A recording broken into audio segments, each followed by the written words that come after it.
Good evening, everyone, and welcome to another episode of Raising Bulls, brought to you by the Beautiful Game Network at BGN.FM and Roughneck Scarves. We are the only podcast dedicated to the New York Red Bulls 2 of the USL Championship. I forgot to say championship last week. Tonight, we're going to be recapping a gutsy win over Nashville. We're going to talk to Kyle Zajec, midfielder with the New York Red Bulls 2. We've also got the Birmingham Backline's own Glenn Stevens joining us to help us preview the match this weekend against the Birmingham Legion. And we're going to do a preview of that match ourselves and a little USL roundup. Joining me tonight, it's Bill Toomey. Hello, Bill. How are you? Hey, I'm doing good. I was happy to see that Red Bulls 2 won against Memphis at home, and it was my birthday too. So even though I missed the game, it was a good result. I called them Nashville in the intro. Man, I am the worst. Did you? I didn't even notice. Yes, Memphis 901. We didn't beat Nashville. It was Memphis 901. Oh, boy. We're getting some good content tonight for our blooper reel. Professionals. Which we'll just keep in the show. Yeah, it's all part of it.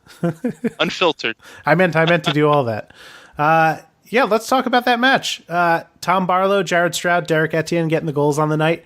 It was a little bit hectic at times. They tried out a new formation, which was sort of that 4-2-2-2. It didn't always work. Sometimes it did. Obviously, the offense did pretty well. But defensively, they struggled a little bit.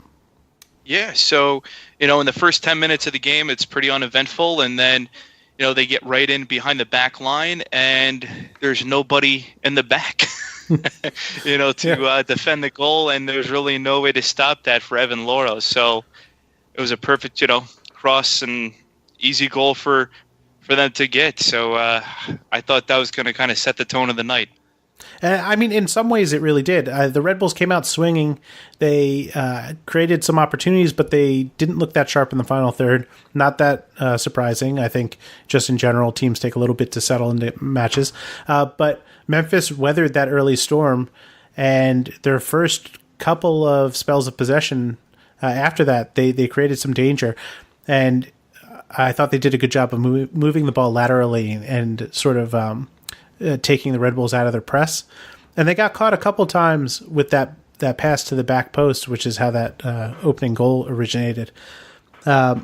Memphis, when they were able to control, I thought they did a really nice job exposing, some of the limitations of the press for the Red Bulls.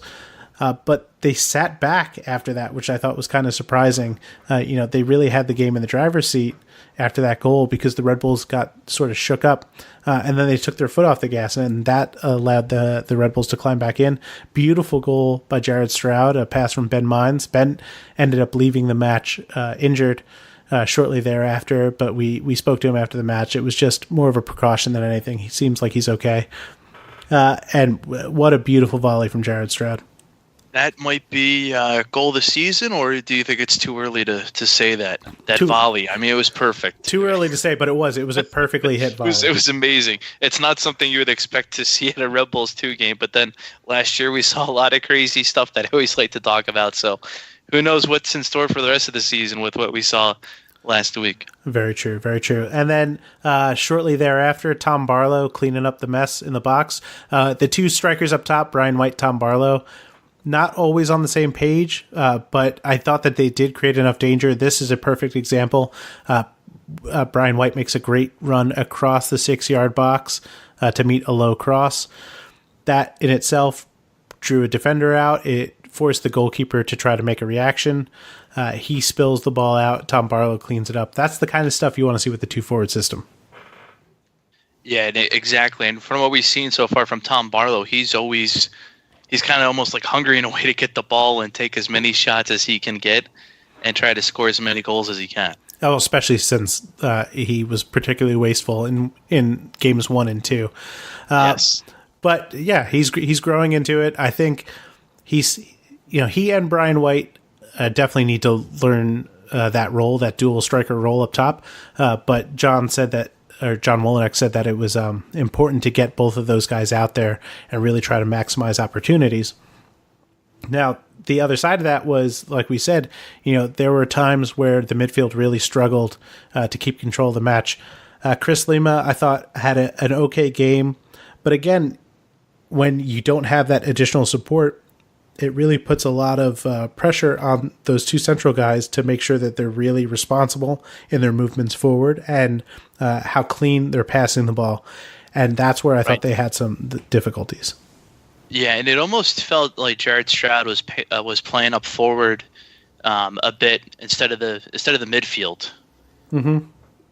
So that kind of struggles a bit in the midfield as well, and kind of contributes to the struggle in the midfield for sure. Yeah, and I think that's all part of the learning process for him. So we'll have to see. Maybe in the future, if it's going to just be the two central midfielders, keep Jared more into that wide position instead of having him sort of cut in underneath. But, it's a work in progress. And then the last goal, Derek Etienne comes into the match for injured Ben Mines early on. It created danger, but, maybe was a little trigger shy at times. There was one moment I could think of late in the match where he probably has an open goal, but hesitates because there's a defender coming across and kind of breaks up the opportunity. But what a sweet goal, a vintage Derek Etienne goal from him towards the end of the match, or in the 55th minute. And what was cool about that goal too is, you can see him, he does his crazy dribble like right before he takes the shot, and just the way it hit the net there in the corner, I was like, that's pretty awesome. Yeah, it was sweet. It was that footwork and the willingness to take guys on is something that we always love to see from Derek, and we don't necessarily see at the MLS level, so it was good to see him kind of do that. There was also a moment, I don't know if it was... there was a pass that he played, I want to say it was to Tom Barlow, and it did not result in a goal, but it was towards the towards the end, right? I think it was towards the end, where a defender came up to pressure Derek as the ball was coming out to him, and I could just see in his mind that he got very excited about the fact that a defender was playing him too tight as the ball was coming into space. You saw him change his speed and essentially leave the defender in the dust and play a perfect early cross to Tom Barlow, but a little bit of a sloppy touch, and it doesn't necessarily come to anything. But that's the kind of thing I want to see from Derek Etienne when he plays in MLS is to be a little bit more bold than we're used to. Yeah, is the ability really to have that ball control and pass it out at the right time there, because he's done that a lot playing for Red Bull 2 over the years. Even if you look back to when they won the championship, that's the old Etienne that we're used to seeing. Yeah, and it could be a confidence thing too, but it was just good to see in this match. Very quickly, we'll talk about the two goals they gave up. The first one we mentioned before. The second one was a set piece. Not really a whole lot Evan Lauro can do there. I think he was expecting the ball to go to the near post. It doesn't. But Mark Birch put so much pace on it, even though he got his hands to the free kick. It was really impossible for him to keep it out. Yeah, it's almost like if you're playing FIFA, it's one of those goals you try to hit and you never can, and then it just, you see it happen, you're like, wow, that's a pretty awesome set piece. On the call for the Red Bulls 2 on the night, former Raising Bulls guest, Saji Hot, I think that is his broadcast debut. Congrats. They've had a lot of great players / ex-players do the Red Bull 2 call, and that tradition continues with Saji Hot. Way to go, Saji. Man of the match, who you got? For me, it's kind of easy pick in this game just because of Jared Stroud. The way he played and also that volley goal was definitely the goal of the game for me. So I'm going to pick Jared Stroud as my man of the match. Yeah, I'm going to agree with you there. Jared Stroud, way to go. Now, Even though this is a short first segment, we're going to take a break now. And when we come back, we're going to be talking to Kyle Zajec. So stick around.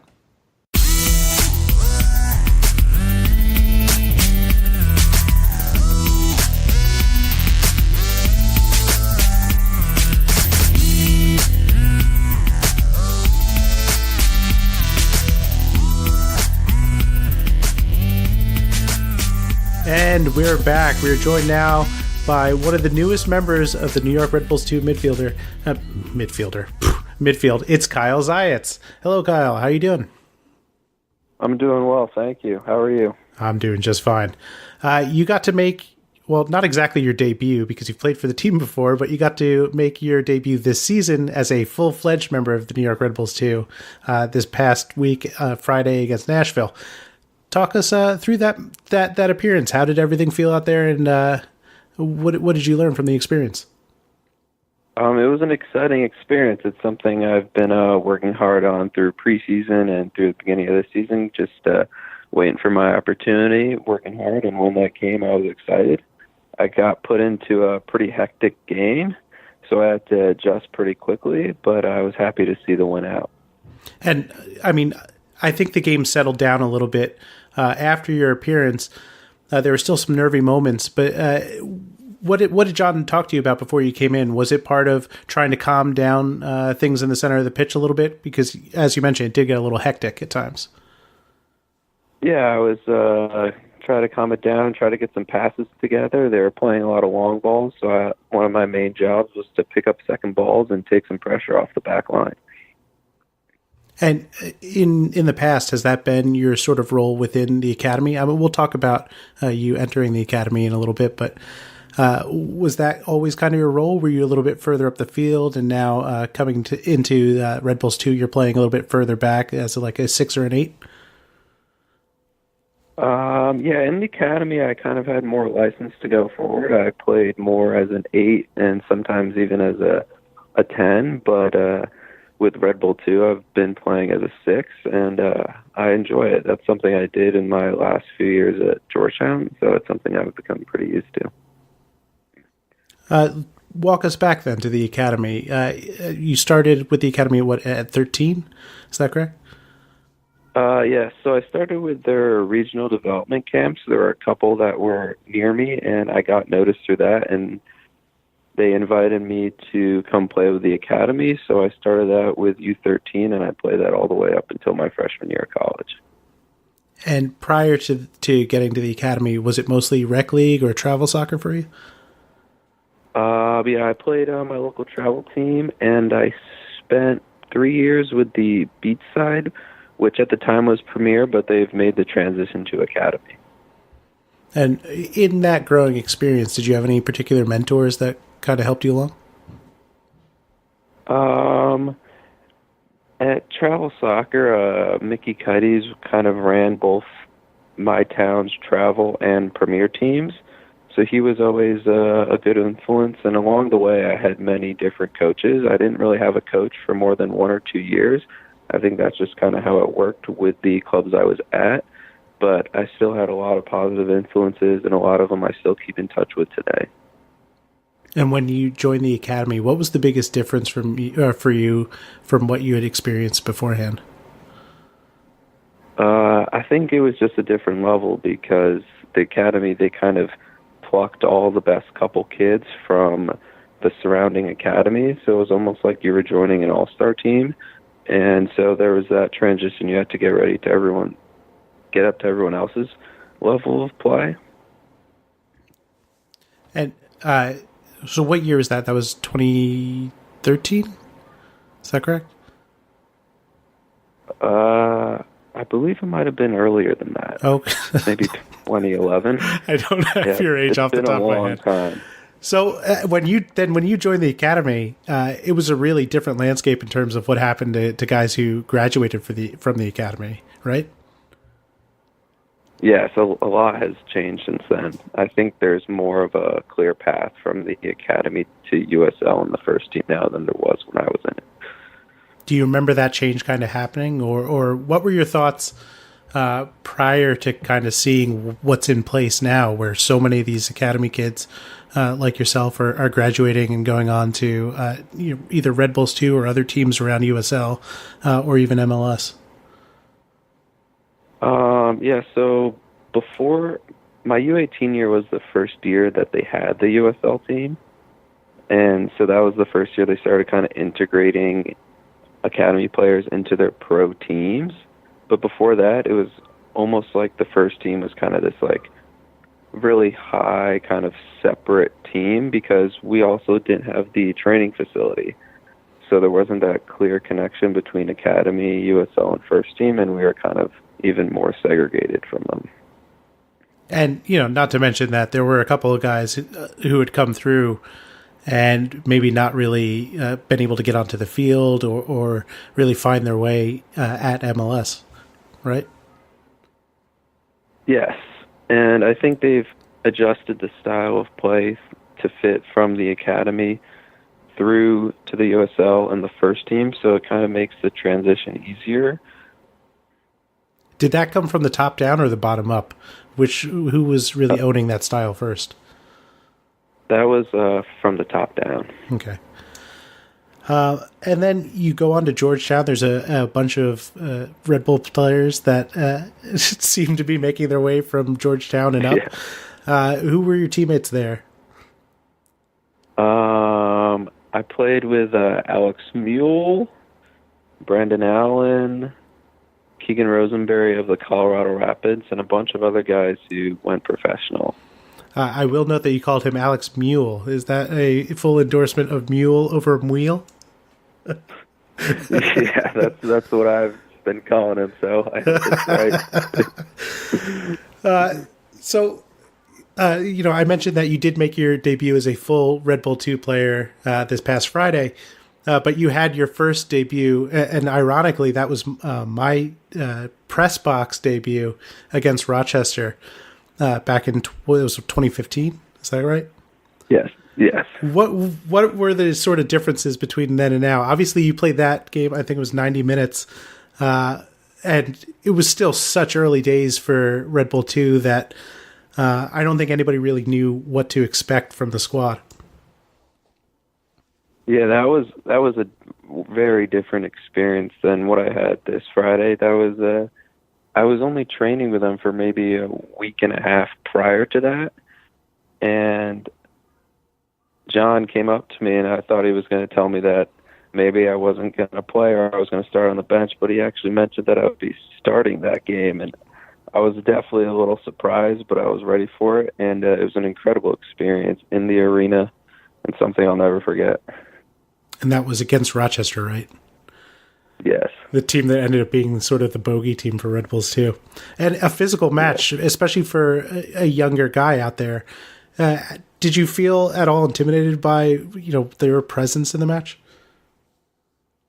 I think I was definitely, a little nervous at the beginning. It's a big arena against good competition, a pro league, but eventually you just got to realize that it's another soccer game and kind of relax and settle into it. So this season, you've obviously been with the academy a long time. You're used to the style of play. You've even been with the team before. Did that make it a more seamless integration coming in this time? Yeah, I think there was a level of comfort that was good. It was a familiar setting, a familiar style of play. I knew some of the guys on the team and a bunch of the coaches, so I think that made my experience a lot better.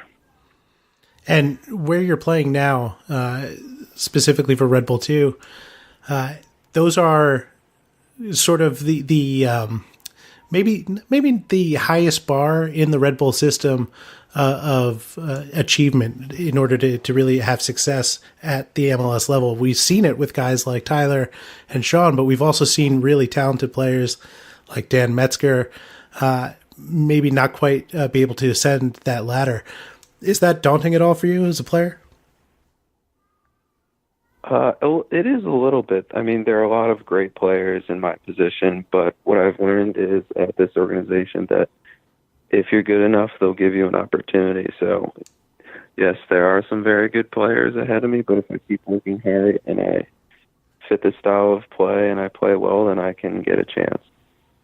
When you look at this lineup and this roster, how do you feel about the team's chances overall during the season? I think we have a great chance to finish towards the top of the league and make a good run at playoffs. We've played some good competition in the first 3 games, and I think we've come together well, got some good results, and got some good performances, so I'm very optimistic.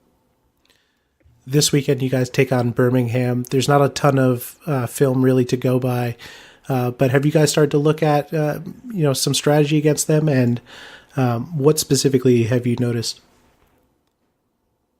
Yeah, we're a team that we don't like to adjust our style of play too much to anyone. So we've made one of our goals to do well on the road this year, because I know there was a couple struggles last year getting some results on the road. So I think we're just going to come out strong against Birmingham with our style of play and hopefully get a good result. Excellent. Kyle, before we let you go, I wanted to let you know you've been a fantastic guest. We're going to subject you now to the infamous or famous lightning round. Are you ready? Okay. Yes. Popcorn, yes or no? Yes. Star Wars or Star Trek? Star Wars. Marvel or DC? Marvel. Mario or Sonic the Hedgehog? Mario. Favorite team to play as in FIFA? Arsenal. And this is a new one. I'm calling it the Derek Etienne Award. It is for whoever is the worst Red Bull 2 dancer. So, in your opinion, who has the worst dance moves at Red Bull 2? Chris Lama. Okay, we're gonna keep track of that throughout the season. We're gonna tabulate the results and give out the the award at the end of the season. Kyle, thank you so much for coming on. We wish you nothing but the best of luck this weekend. Thank you very much. Thanks for having me. And when we come back, we're going to preview that match, so stick around.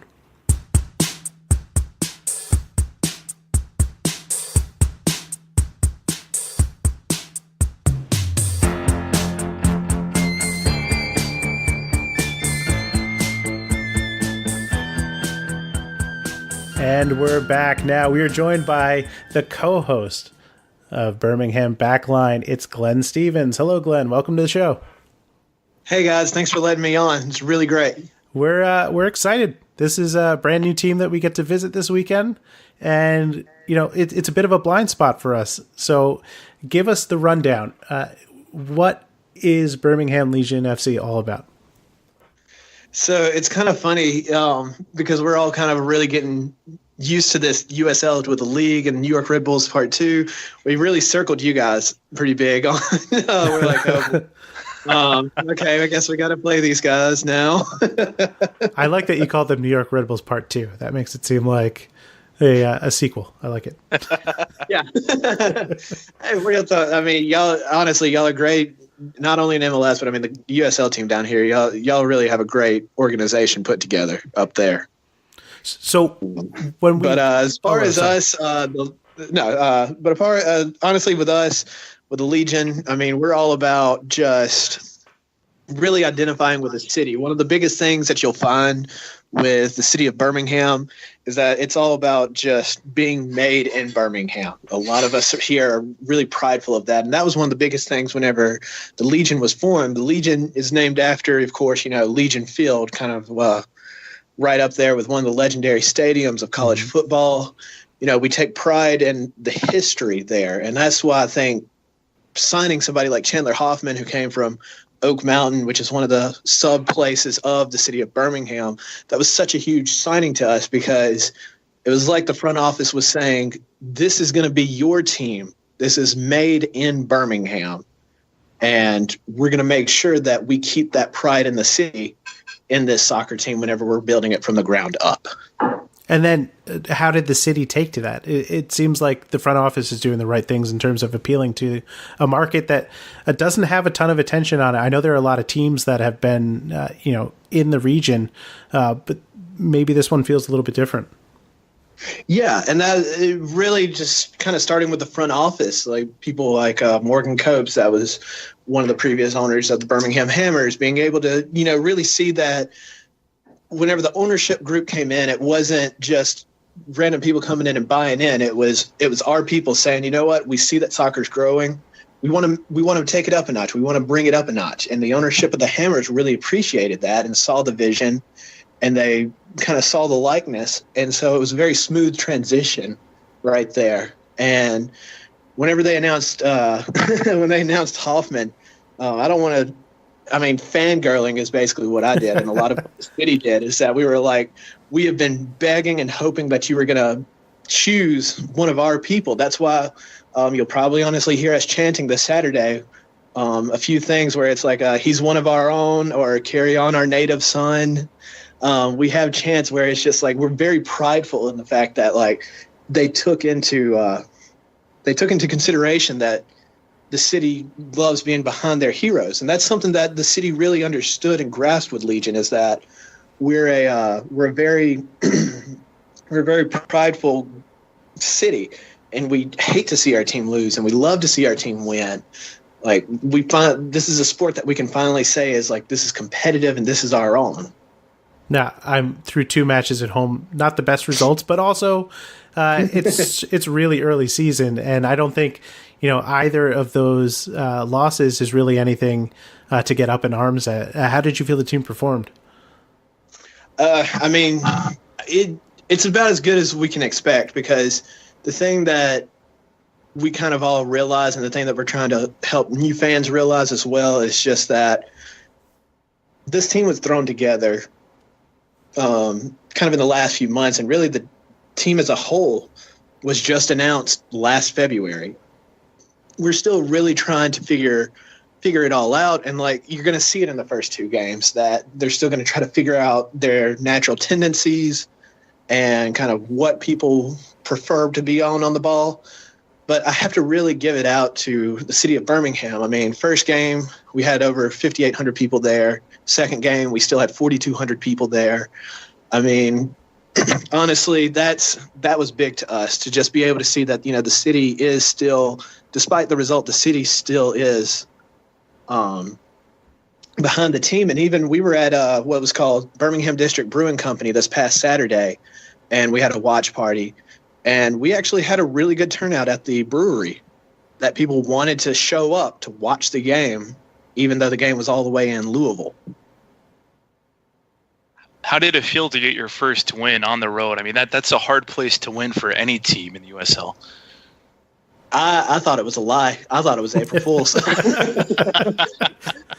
I kept refreshing Twitter. I kept refreshing ESPN. I was like, there's no way.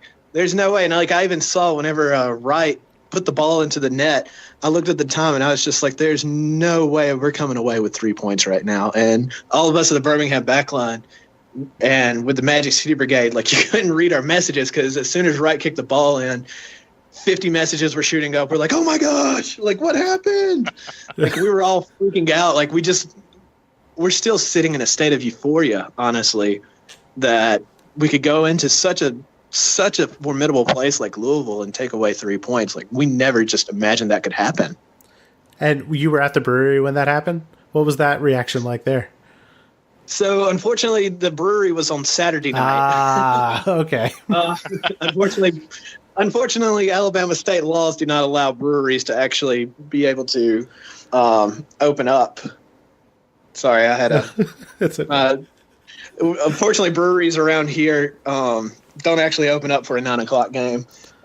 They actually don't like us having alcohol in us that early. Oh, fair. I forget about things like that around the country. That's why we can't really join to watch EPL too much. But no, just still, even just the fact that, like, even though it was done on Sunday, away from a lot of things, we were just like, we were still communicating with one another. We just still all just like, we're texting each other. Did that really just happen? Who shot the goal? Like, it was a flurry. We were trying to figure out, like, was it right? Was it right? Yes, it was right. All right, great. Oh, great. So everybody's just freaking out, trying to figure out like everything that happened and like how it happened.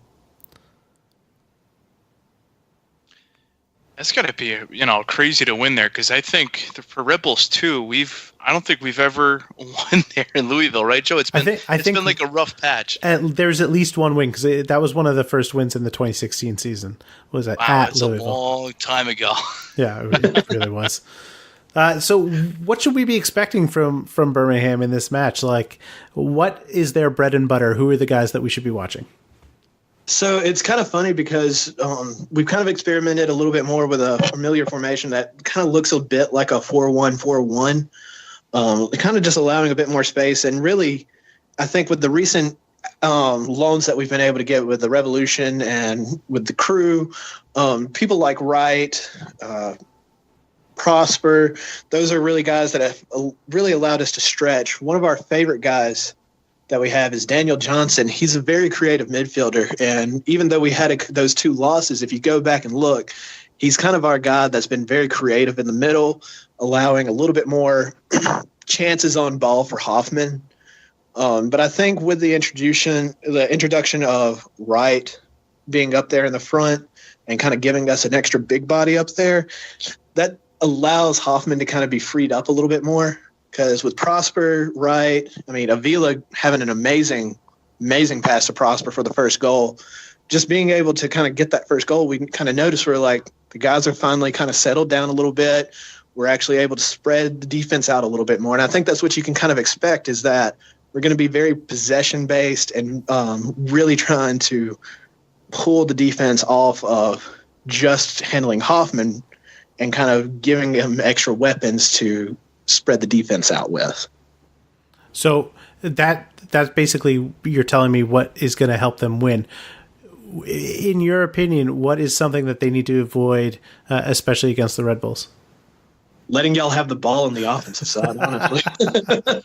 y'all are dangerous. Fair enough. No, y'all, like I said, with the New York Red Bulls organization, y'all have a very aggressive offense, and I really do 100% respect that. And the New York Red Bulls, too, as well, is that it's very aggressive, and I really like that about y'all's play styles that you have up there. That's something that we're definitely going to have to watch out for, though, is just that transition ball, because a couple of times Louisville's kind of caught us kind of sitting too far back on our heels, and we had the mistake, Laurent. That was such a sickening own goal to see. I knew he was trying to deflect it. And I was in there, I watched the replay like 3 times. I was like, I know you're trying to deflect that ball, but... yeah, I was going to mention that. It's rough, too, because our first team actually lost the game this past weekend due to an own goal. Yeah. Yeah, it's such a sickening feeling. It's horrible when it happens.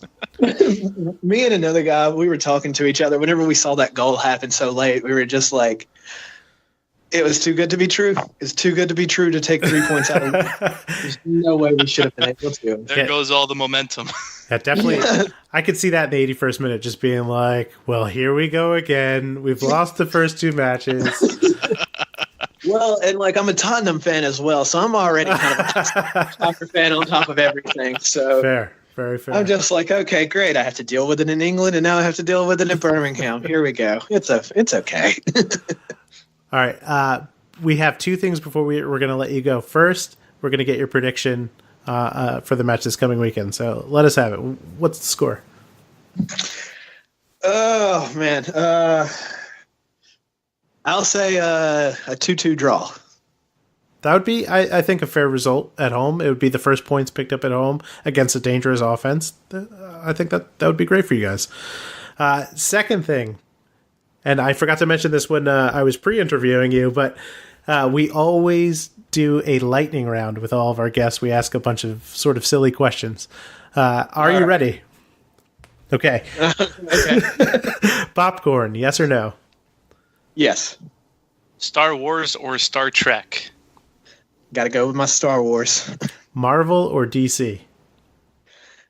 Unpopular. It's DC. I like them a little bit darker. Zelda or Mario? Oh, how dare you! I'll go Zelda. Who is your favorite team to play as in FIFA?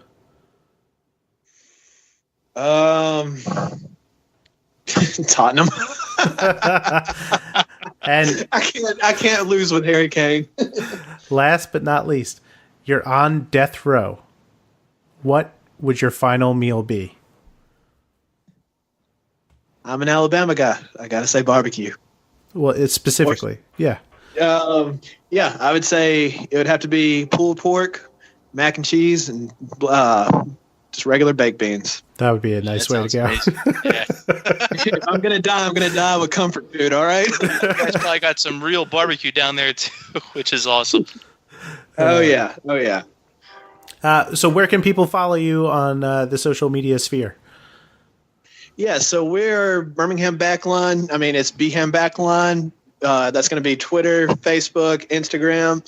Really just give us shout-outs, hot takes. We always love good hot takes. So you can find us on there, or you can find us at behambackline.com.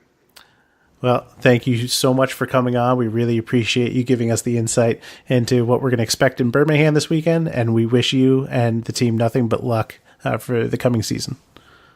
Thank you so much. Thanks for having me on. And when we come back, we're going to dive in a little bit deeper into that match, and we'll give you our own predictions. So stick around.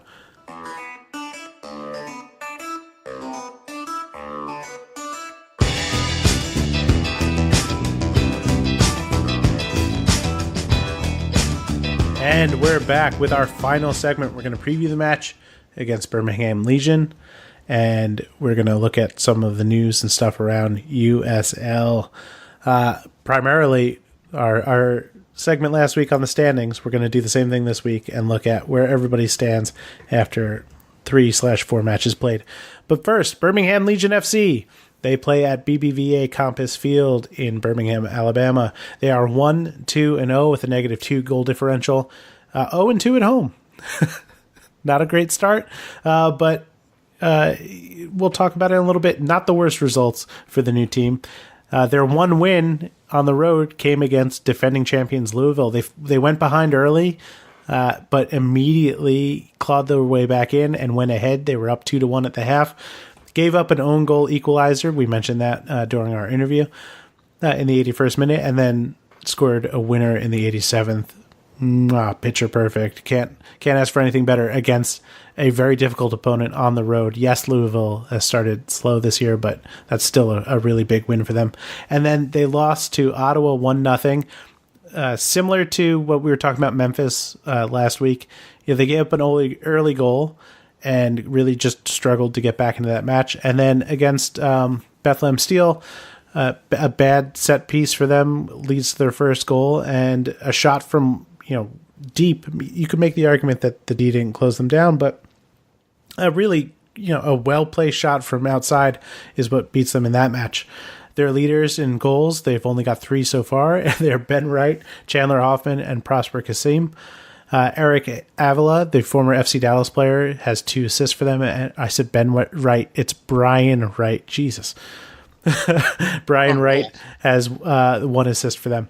Matt Van Okel is playing in net for them. He was with the Real Monarchs 2 years ago, did a great job there. Went to OKC Energy, was shellacked because of a terrible defense, but not a bad guy.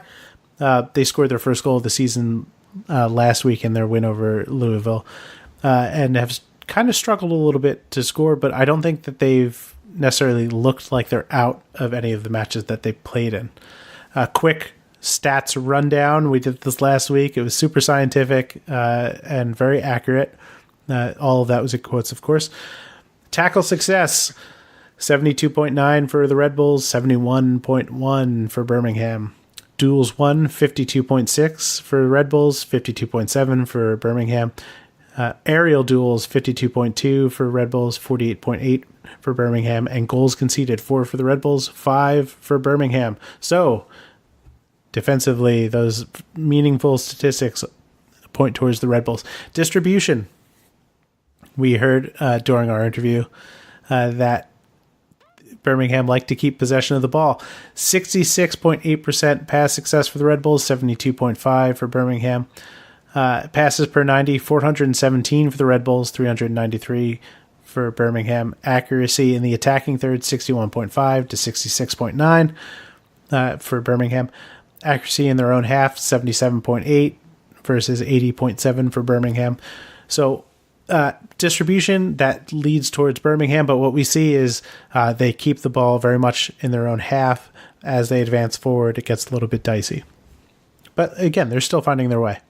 And they still haven't scored any goals at home, so I'm sure they'll be looking to do that this weekend. Anytime that I've discounted a team's record at home or away, I've been, putting my foot in my mouth and being really wrong. So I'm not touching that one.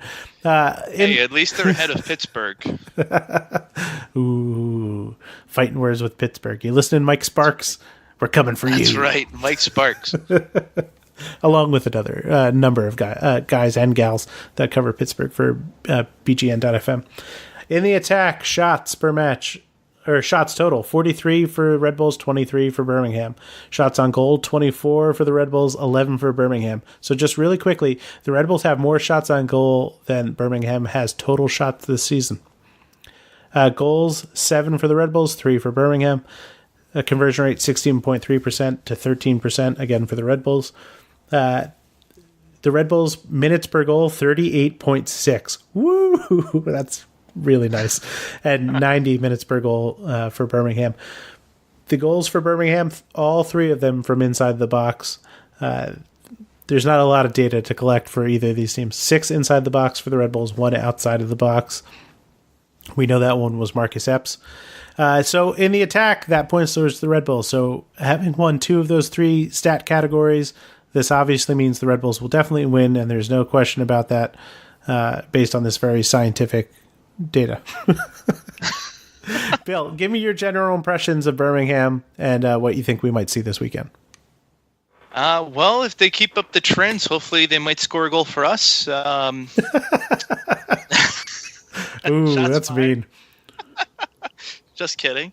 But, I mean, based upon what we've seen so far, they went on the road and won, and it wasn't an easy win against one of the hardest teams in the league. So I think that's going to give them some momentum to come back home with, and I think it's going to be a little bit of a rough game at home based upon their win last week. So my score prediction is going to be 2-1 with Red Bulls 2 winning. Now, just for some context for Louisville, they have lost twice, 4-1 North Carolina FC and 3-2 to Birmingham Legion. Their 2 wins came against Atlanta United 2 and Hartford. So, maybe they're underperforming a little bit too.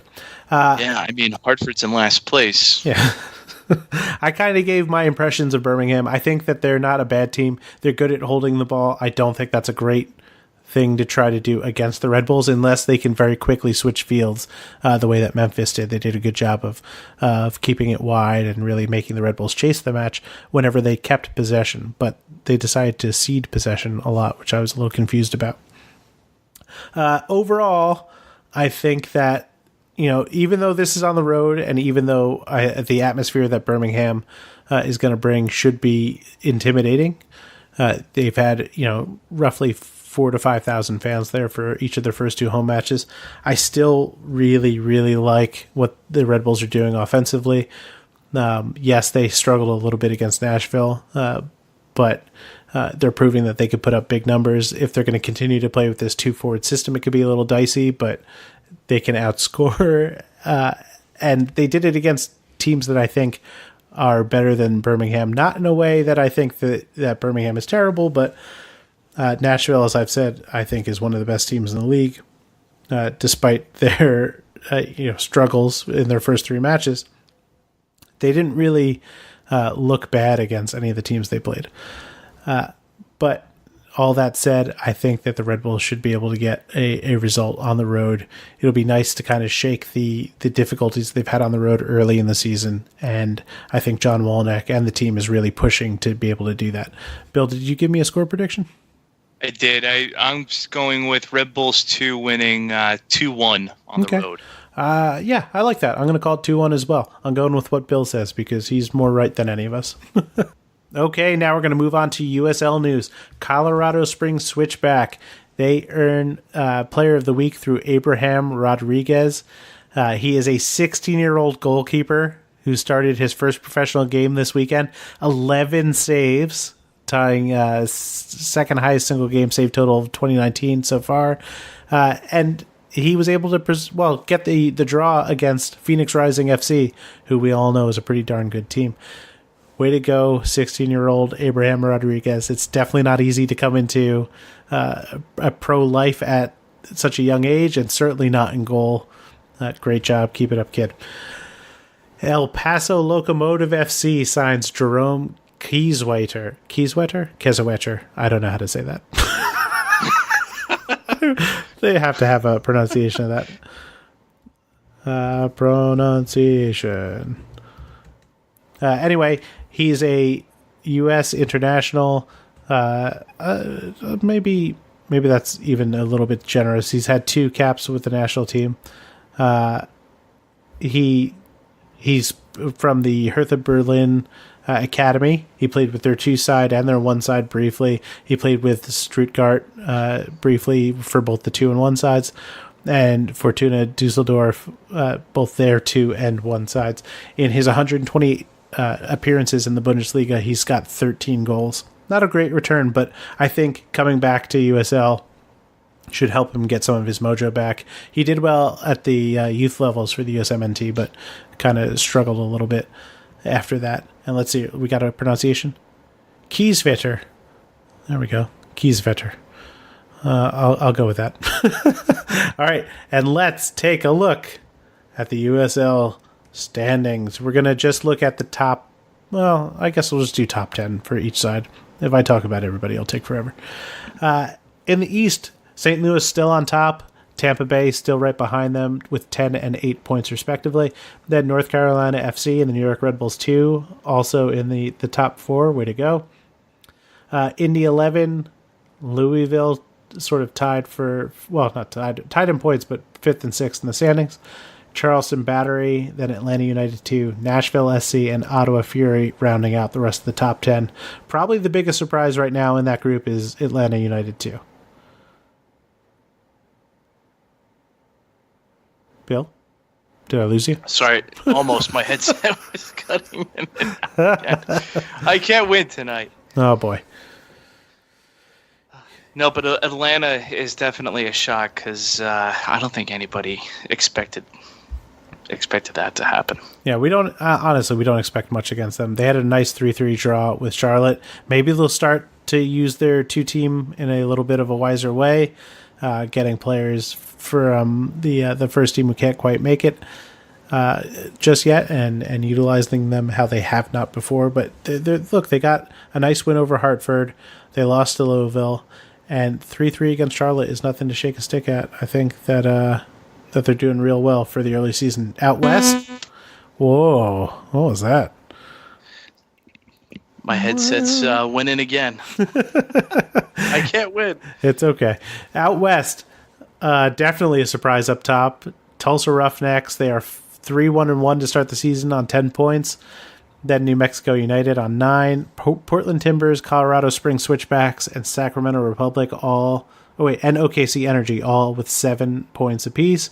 Then LA Galaxy 2, Tacoma Defiance, Reno 1868 with 6 points underneath them, and then Real Monarchs in 10th place with 5. There are 2 other teams with 5 points that are sitting just behind them, Fresno and El Paso Locomotive. Biggest surprise there has to still just be that Tulsa and OKC are both above the line after horrible seasons last year. It looks like Oklahoma can enjoy soccer this year. Yeah, Oklahoma's a team that no one really ever thought would be up there, and especially after last season, too. Yeah. And look, I mean, one of their wins came against Las Vegas Lights FC, who are having a rough time. They got their first win this past week against the Real Monarchs, but there was a bench-clearing brawl in that match. Yes, you heard that right. It wasn't baseball. There was a bench-clearing brawl. I'm not sure the fallout of it. I only know that because someone posted video of that. But it seems like no one got a red card in any of it, so very interesting. That's pretty funny. No red card. All right. That is it for our USL roundup. Before we go, we've got a game coming up. What is it? Not this weekend. It's next weekend that they're at home again. Let's see here. I'm pulling it up real quick. So let's see. Yep, we have Birmingham this weekend, and then after Birmingham, we go to Charlotte on the 13th, and then Wednesday, April 17th, we play Hartford Athletic at home. Wednesday night game. Yup, at home at Montclair. And kind of a funny note too. I was up in Hartford over the weekend. Okay. And I was driving through. I think it was on Highway 91 up there, going back to like 84. Yeah, makes sense. Oh, we lost you. I think that this could be your new gag, Bill. That you could like start telling a story, and then midway through your headset cuts out, and then we don't get to hear the end of it. I'm gonna wait for him to come back. I'm sure he'll be back soon. Wednesday, April. Oh, I think he's back. Maybe not. Wednesday, April 17th, that match against Hartford. If you come and find us, we will get you stickers for Red Bull News Network and Raising Bulls. You know where we sit, right in the front of the press box. We're always there. You can always come up to us and talk to us. We enjoy talking to you, the fans, the people who listen to the show. I don't know if Bill's going to make it back on. It seems like his headset is dead. Like I said, that could be his new gag, is that he's unable to tell all of his stories, and we're just left hanging. If you want to follow us on Twitter, I am at _Joe Goldstein. He is at BillTNJ. If you want to follow the show, and we hope you do, we are at Raising Bull Cast. That's one bull, Raising Bull Cast, and that is all on Twitter. You can also follow our work at the Red Bulls News Network, rbnn.us, or RB News Network, also on Twitter. You can find us at facebook.com/raisingbulls. You can go to raisingbulls.com, where we post all of our episodes. We're on Spotify, we're on iTunes, Google Play, YouTube, wherever you get your audio. You can find us there. Stitcher. I didn't mention Stitcher. And if we're not on your favorite podcast service, let us know, and we'll figure out a way to get there. You can also find us at the Beautiful Game Network at bgn.fm. They've got a ton of great shows like the USL Show, Backyard Footy, The Last Line, Bethlehem Steel, the Bethlehem Blast Furnace podcast, the Birmingham Backline. We had their host on the show tonight. Backchat, Seriously Loco, Foxtrot, and so much more. They've got a ton of great podcasts and audio content at bgn.fm. Listen to them. They've got news from around the world and USL. You will love it. I promise. Maybe I don't promise, but I do promise mostly. And of course, we're brought to you by Roughneck Scarves, the official scarf supplier of MLS, USL, and US Soccer. Get custom scarves for your group or team at roughneckscarves.com. For myself, Bill Toomey, Kyle Zajec, and Glenn Stevens, thank you very much, and have a great night.